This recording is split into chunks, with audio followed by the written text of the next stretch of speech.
Hey guys, today on Sports Spectrum, one of the more courageous conversations that we've had, in my opinion, in talking to LaKisha Williams, who's a high school track and field coach. She was a college Division I track and field athlete back in the 90s at Kent State University. So a very elite athlete and a great woman of faith who talks about the journey that she's been on. And the reason I wanted to have her on was hearing about the story of her husband, Jason, her late husband, Jason Williams, who passed away tragically in 2018 and very unexpectedly in 2018. And we talk a lot in the beginning of this conversation about faith, about coaching, the journey, meeting Jason.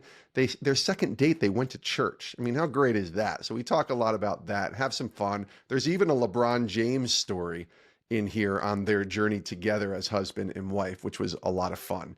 And then it turns into the heavier side of life and the tragedy that took place when she lost her husband unexpectedly in 2018, just gone at the age of 40. And now what? As a mom of two young kids, as a wife, how do you trust God and how do you stay connected to God and how do you even move forward at all in the midst of tragedy? And what does that grief cycle look like in the midst of losing your husband unexpectedly? And LaKisha was very courageous and willing to share her story with us on Sports Spectrum. And I thought it would be helpful to someone out there, even if it's just one person who listens, who's going through a similar type of story, going through some heavy grief, losing a spouse, losing a very close loved one, maybe even a child. How do you go forward? How do you move forward and trust that God has a plan and even stay connected to God in the midst of tragedy? Well, that's LaKisha Williams. She's going to share her story here on Sports Spectrum. It's coming up in just a moment. First, I want to say thank you to our friends and our partners, Compassion International. They do great things all around the world, helping children, be released from poverty, and they do it in Jesus' name. Check them out at compassion.com/sports spectrum to learn more. You can sponsor a child. You can help release a child from poverty. Every situation is different, but every kid needs the basic essentials, right? Food, education, medical care, vocational training. That's what Compassion International provides when you and I partner together with Compassion to sponsor children in Jesus' name. Go check out compassion.com/sports spectrum and pray about it. Pray about getting involved, seeing the great work that they do. I've seen it firsthand in the Dominican Republic. It's an amazing organization. Get involved today and check it out by going to compassion.com/sports spectrum.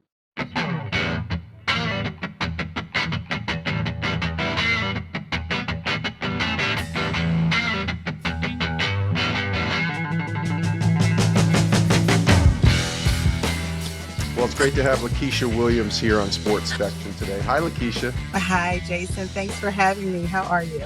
I'm doing well. Great to have you here on the show. There's a lot to get into with your story. Coaching and leadership, grief, perseverance, faith, trust, so much. But let's start with LaKisha Williams. Let's go back a little bit. LaKisha Williams, the athlete. You were a Division I track athlete at Kent State, right? I was, yes. I ran for Kent State University in Ohio. It's funny because I followed my brother to Kent State. And so I was a walk-on athlete and had to earn a scholarship. So I know that road or that journey as well. But yes, a student that grew up in Ohio. Again, just another kid from Ohio. Love track and field. One of my only regrets is that I didn't try other sports. Mm. Yeah. Yeah. Yeah.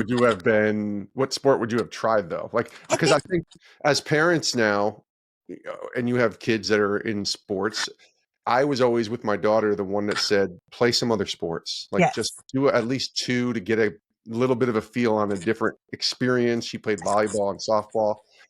What would you have played if you could have played another sport, you think? I would have played tennis, I think, or soccer. My daughter has done volleyball and track. My son, he plays every sport, right? But yeah, I think I would have tried tennis or maybe soccer. Okay. Yeah. Yeah. Yeah. No, But that's track is good. my thing. It's really interesting because college wasn't just where you were, doing your sports thing, but you actually meet your husband in college too, right? Yes, I met the love of my life, Jason Williams. I remember getting off this bus called the Campus Loop. And we met there. We Hmm. actually lived in the same apartment complex. Just a great guy, man. Just a great, great guy. We met and we had so much in common from being athletes, great students. And then just a lot of things in common in terms of like business, ideas that we had and the pursuit in which we were going about, pursuing those things. So yeah, met him there back in 1996. Used to say that I was a young teenager when he met me. He was 20 by 6 months, right? So, but I I give know. him that. Yeah, Well, I mean, yeah. think about those years. I'm a similar age to you, and thinking about those years in the mid to late '90s, and we were young, Yes, and we thought 21 was old, right? Oh my yes, gosh, I'm 21 now, and yes. it's not so old No, when not at we all. look at I it now. wish. Yeah, yeah. Well, let me ask you, because you guys, this is a sports and faith show, and I'm imagining as you met Jason and started to develop a relationship with him, not only was sports and the commonality of meeting, and you guys ended up coaching together for many years, but faith's a big part of that story too. Oh, it's huge. Actually, our second date was to church. Arlington Church of God in What was the Akron, first date? Ohio. I got to ask, Yeah. LaKisha. Well, the first day was a restaurant. We kind of drove a little bit, a few miles out, a few hours out, and he set up this great reservation at a beautiful restaurant. And I'm like, oh gosh, yeah, he was taught well. So that's what kind of got me. But church was awesome because for me, my home church was 45 minutes to an hour away. It's where I grew up. My mom is a preacher's kid, so she's a PK.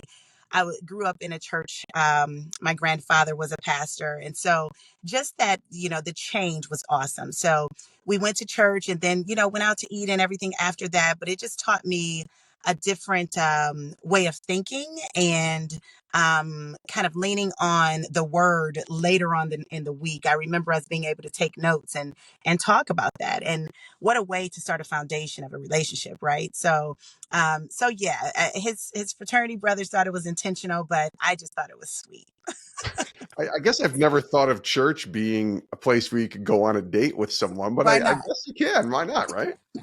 Probably the best place to go for a date. I hope my Absolutely. daughter's first date with whoever she ends up marrying is at a church. That would be Yeah. amazing to me. Why not? Go to church and then out to eat, That's great. Absolutely. What do you tell me about coaching and obviously being a track athlete and meeting Jason, but eventually you guys go into coaching together.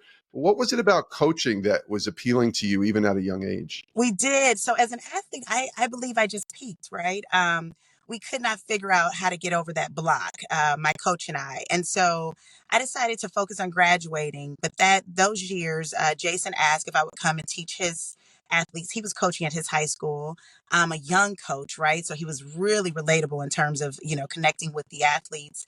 And he asked if I would just come and teach a few drills. And I was a very technical runner and athlete. And man, I got that bug to be able to teach these athletes something, go out to a track meet and just really pump them up to win. And our team was small, but they were everything, Jason. I mean, I tell Mm. you, they went out to win. And so it was easy for us and we just made a perfect pair. He knew kind of what he was great at, and I was coming in as like a speed specialist, if you would, and kind of focused on what I was great at. So that was one of our first opportunities to really just show up as a pair and pour into other athletes that were only a few years younger than us, right? And now to see those guys and girls as grown adults with their families is pretty amazing. No, that's awesome. What do you think Yeah. makes an effective coach? You've been coaching a long time now. What do you think makes, because you say at 21, 22, 23, when you're coaching, well, you're relatable and maybe not as relatable to an 18-year-old when we're our age. I'll just say that. But Yes. there's still, I mean, you see people coaching in their 50s, 60s, and 70s, and they're Hmm. still effective. What do you think makes an effective coach? Well, being relatable is still very important. So I Yeah. can't be so far away from the sport or the athlete where I just don't understand where what they're going through, right? So we've all been there. Athletes are still dealing with the same challenges that they were when we were kids, right? So it's Oh, the same yes. challenges over and over. I think that I am also receptive to other coaches around me. I respect coaches. And so when I hear great, we call them pearls. When I hear great things, I take on that, and I'm a pourer. I love to pour into other athletes, and I'll teach them everything I know, because I know that God is going to bless me with more knowledge and more information. But I think relatability is it's still very, very much so important. I allow them to be themselves. My philosophy definitely involves creating a community of that represents your family, and a community where if you give it your all, we will pull out the athlete in you. You may not be a Division 1, Division 2, Division 3 athlete, but we're going to pull out whatever's in there.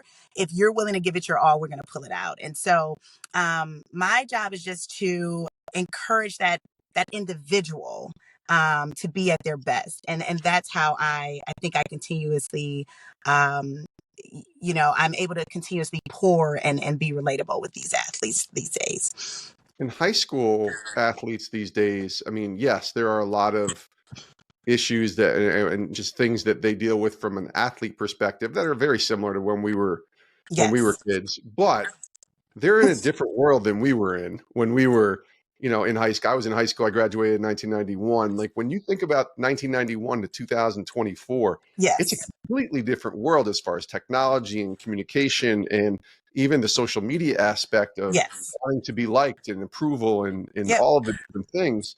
How have you been able to kind of adjust with the times as a coach and seeing these high school kids who, are still athletes and still kids dealing with issues, but it's a different time than it was when we were in high school?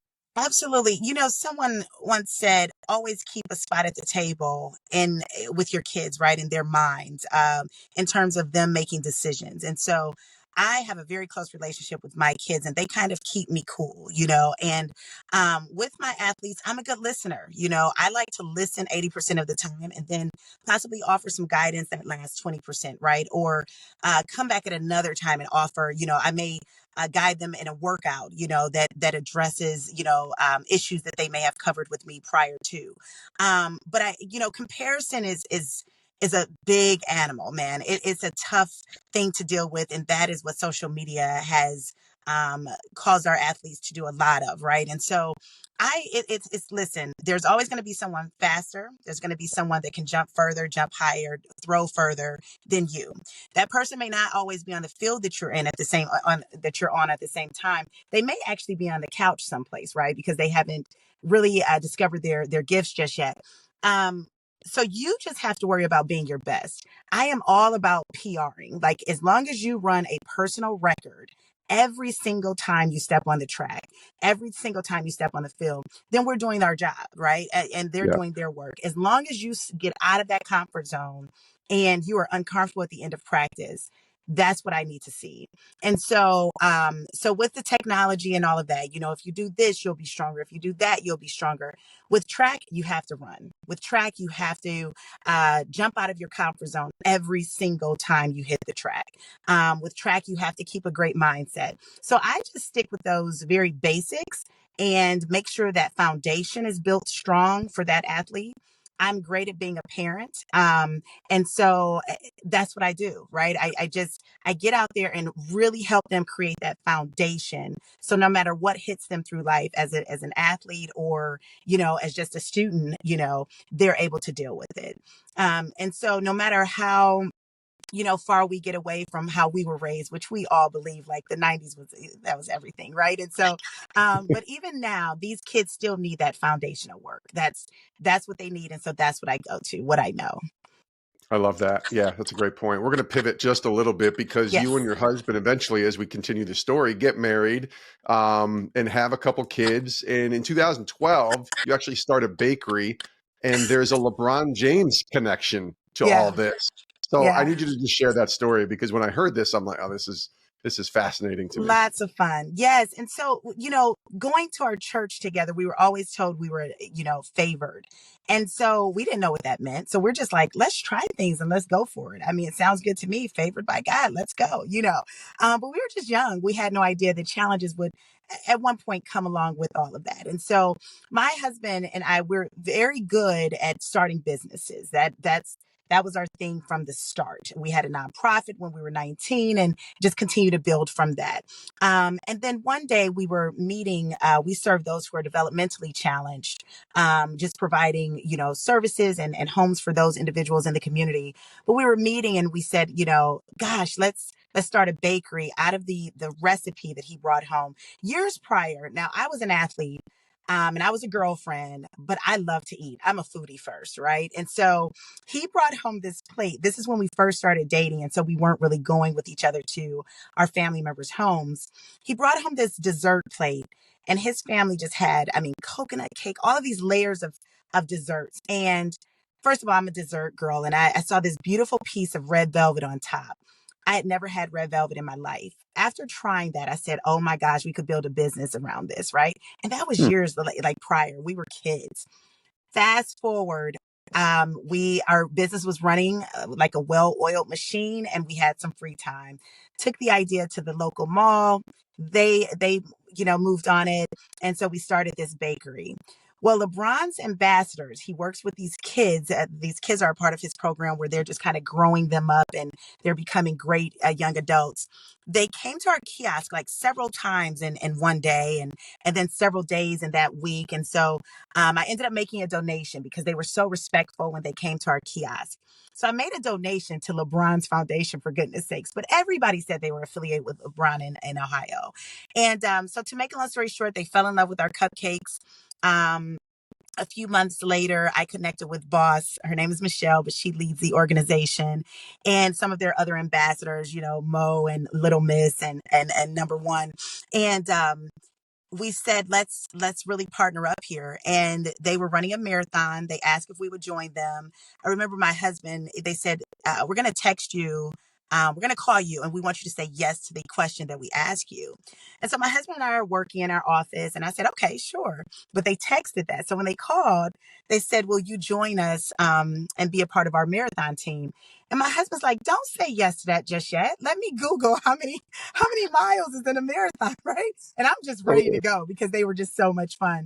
And so we created the cupcake to help raise funds for that and support the children in Akron. And it was called Just a Kid from Akron Cherry Cola.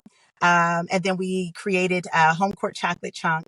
And we just blew up from there. It was just a mom and pop store that became internationally known, and LeBron and Savannah gave our cupcakes to their neighbors. And that's when the story just really went from, just a small town story to something really, really big. And yeah, so it was great. We had a great time with those guys.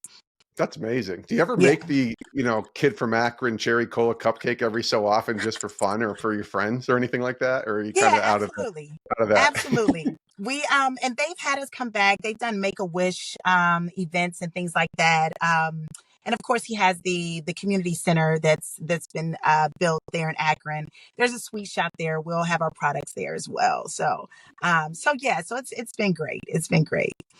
No, that's awesome. Great Yeah. story. LaKisha Williams is our guest here on Sports Spectrum. It's always hard to make that difficult pivot to another conversation or a different, harder part of the conversation, if you will. And that comes a few years after you and your family. You relocate to Charlotte in 2015, and you and Jason are coaching high school athletes. And then 2018 happens. Can you share a little bit about what took place? Absolutely. Man, we were, just perfect for us, flawed, but in just all the perfect ways for our little family. Two kids, boy and a girl, married for years and just great partners. And then in 2018, I remember that Thursday we were at wrestling practice with my son. Friday, Jason didn't feel well, but we were just starting a construction company. And so he had to finish up with some things on Friday.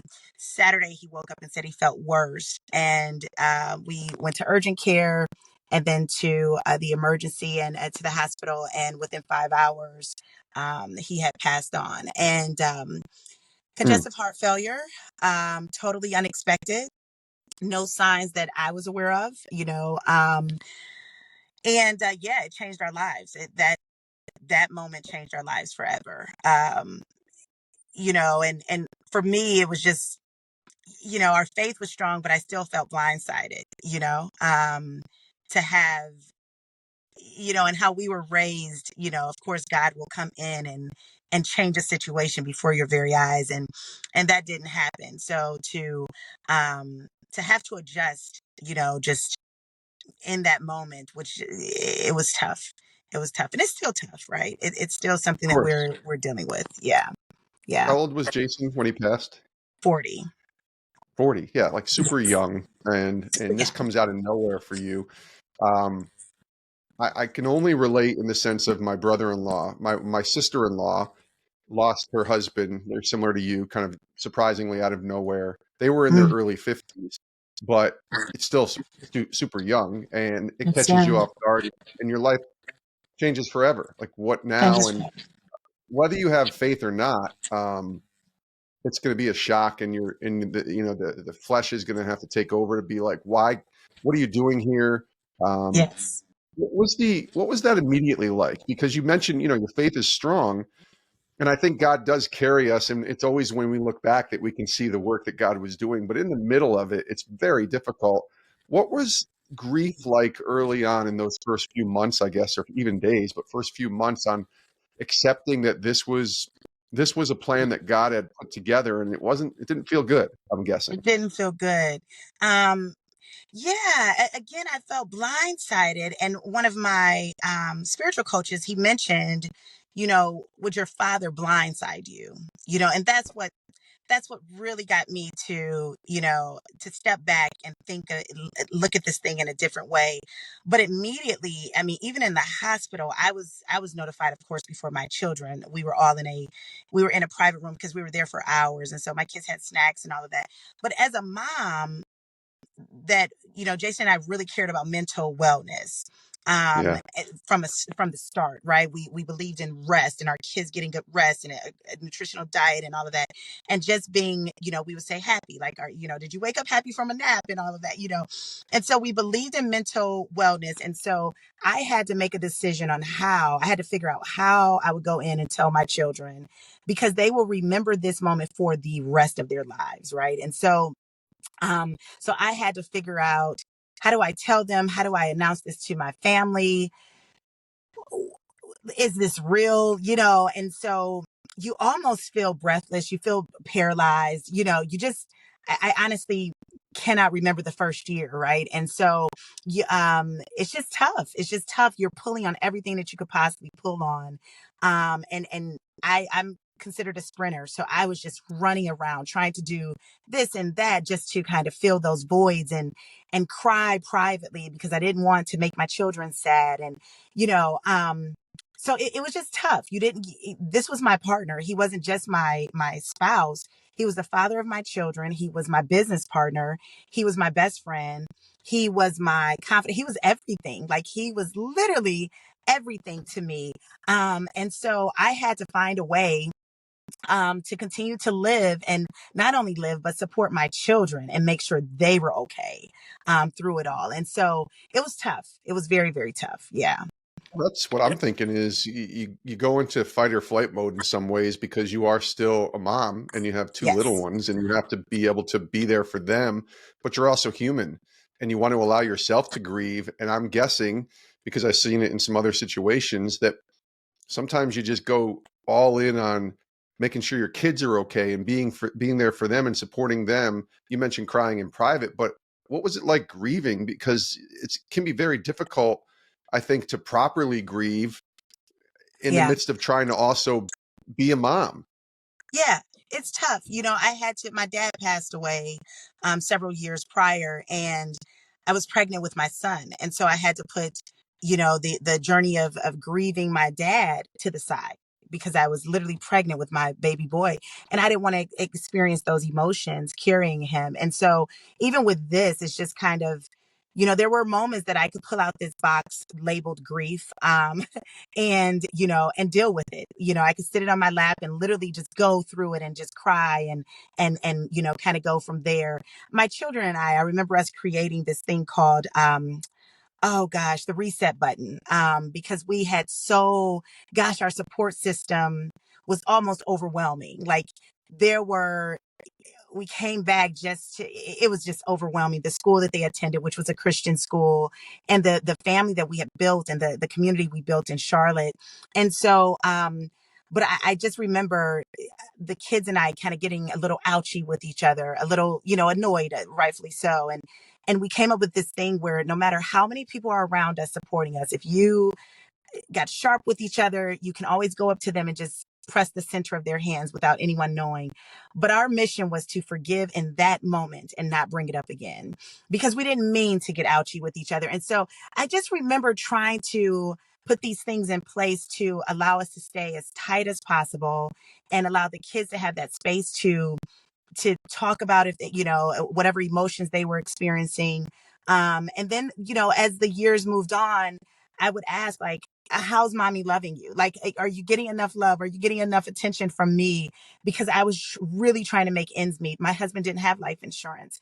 And so as an entrepreneur, I had to literally rebuild. And so, but I remember them saying, well, mommy, we need to let other people in. We need to let our friends in, and we need to, and so I was like, okay, let some other folks in. And I didn't know that I had closed us off, but I did, and not, intentionally. So grief just shows up in so many different ways. I mean, my goodness, if I did something with LeBron's foundation, or, we were out hanging out with some of our friends or whatever, those are the moments that I would just miss Jason, or our kids brought home straight A's or whatever, or did something great on the baseball field. Those are the moments that you miss your spouse, and you miss your loved one. And so, so it was tough. It was tough. And all I can say is time has definitely played a huge role.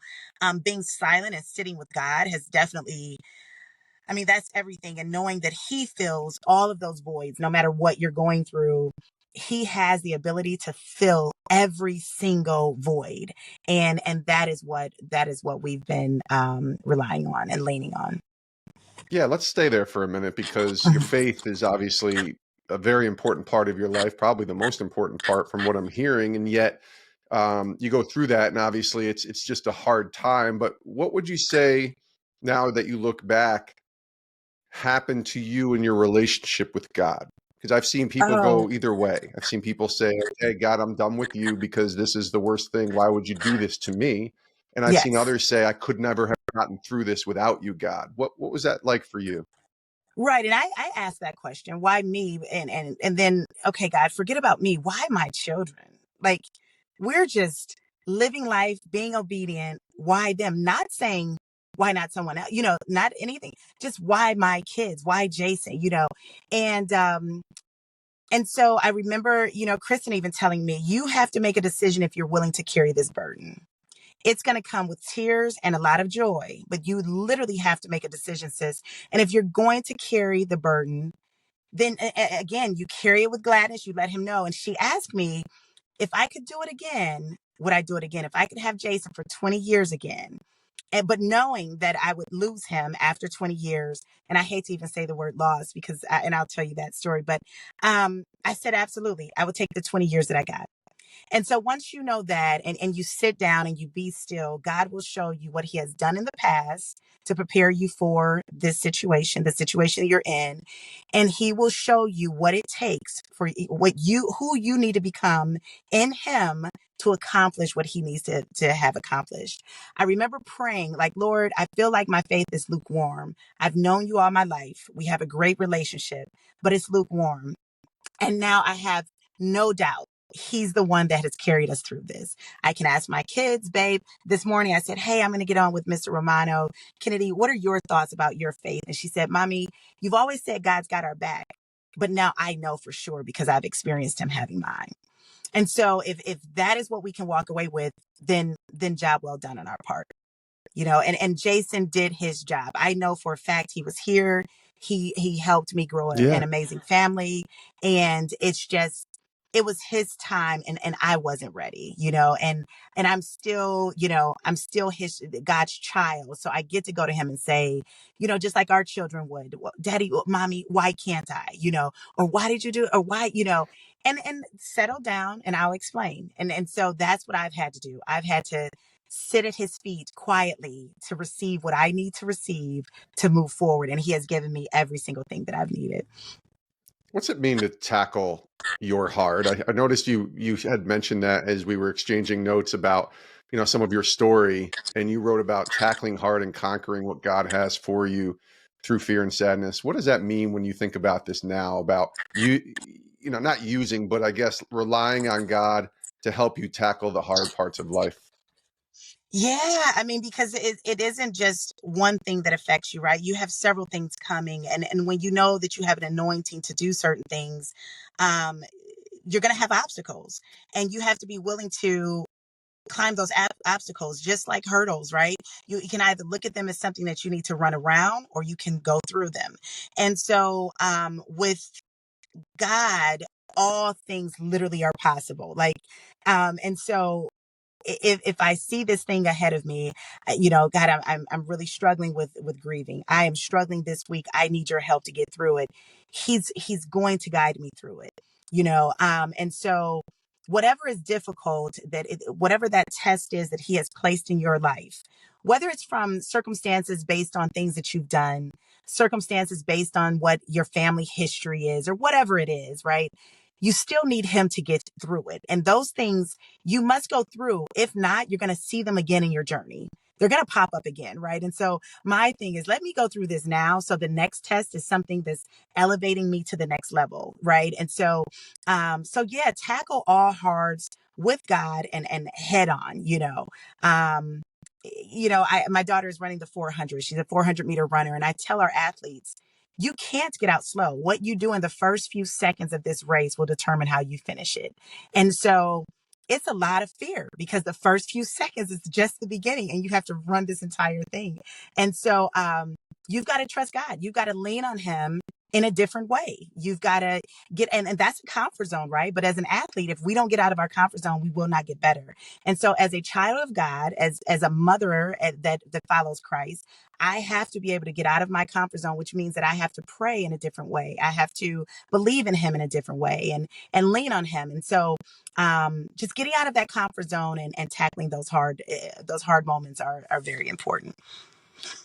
What's the key for you if someone's, because now that you're openly talking about this, it's been almost 6 years or Hmm. more than 6 years or in somewhere in that frame. But Almost now that six. you are talking through this and sharing this story in many ways publicly, I'm sure you've shared it with other people, but what would you say to someone who's lost a spouse or someone really close to them unexpectedly and trusting God to guide you and being able to move forward? You know what? I think the main thing is you can take all of your emotions to God. There, you don't have to hide any of your emotions. He's given us all of these emotions for us to experience, right? We can't get stuck on one emotion. We can't label ourselves as, you know, oh, I'm depressed. No, I'm feeling some depression. I am feeling down today. And it's just today. So what I've encouraged my kids to do and what I've done myself is, identifying what a good day looks like what does it include, and so if I, years ago, if I could make it through without crying more than 5 times, that was a good day. And so now it is keeping your mindset, in a proper place and all of that. So I would encourage that person to identify what a good day looks like. Don't forget to smile, because that individual that you no longer have here on earth is still rooting for you and believing in you, and that all will be well with time. Just give it time, and I promise it will get easier. It may not go away. I remember when my father passed, Jason used to always say, babe, life is sweet, but it could be sweeter with him, but it's still sweet. So still cherish those moments when you can.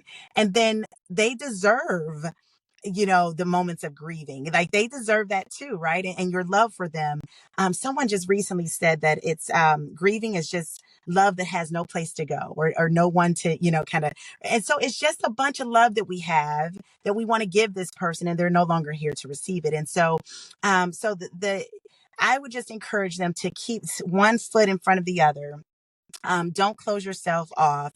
Be open to receiving. And because God will strategically place certain people, opportunities, experiences in your life to help you get through your most darkest moments. And then those quiet moments aren't bad. That's just Him giving you your armor so that when it's time to face the world, you're prepared. You're not in a vulnerable state and feeling, armorless, if you would. Yeah, and he gave you those people to you in your life at those moments when you were probably wondering where to turn next, and suddenly you're meeting people like Bryant and Kristen Young and others who are able to kind of share their own story and help you walk through Oh, man. yours. Absolutely. I mean, we have pillars in our lives. Like, you've mentioned the Youngs. I mean, you have the Barrows, you have the Clements, you have, oh my gosh, Eugene Robinson and his wife Chia. It's just so many people. Now, these are folks that I've met in the athletic world and or, either before Jason passed or after. But these are amazing athletes. These were amazing athletes and their wives who have had an opportunity to pour into us. And so um, they've allowed us to cry, but then those moments where, hey, it's time to get up. Like it's time to get up and it's time to get back on track. You've cried.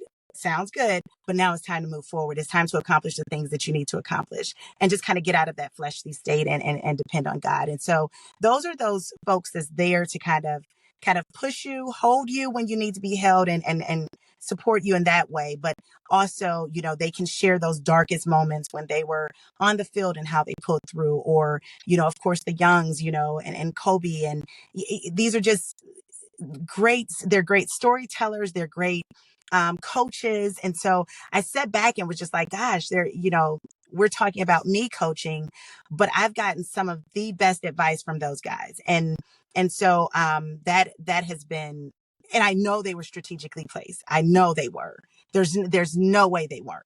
So it's been great. And then of course all of our other family and friends and everyone that's pulled us through. Of course, I have to love them as well. No, that's great. Well, she is LaKisha Williams. Hey, thanks for being willing to share your story. I think it's going to encourage a lot of people. I know it's encouraged me, and just appreciate your transparency and the joy that I can see in you now, even still, that it could only come from the Lord. And just wish you nothing but the best. Keep doing what you're doing, and thanks for joining us. I appreciate it. Thank you so much for having me, Jason.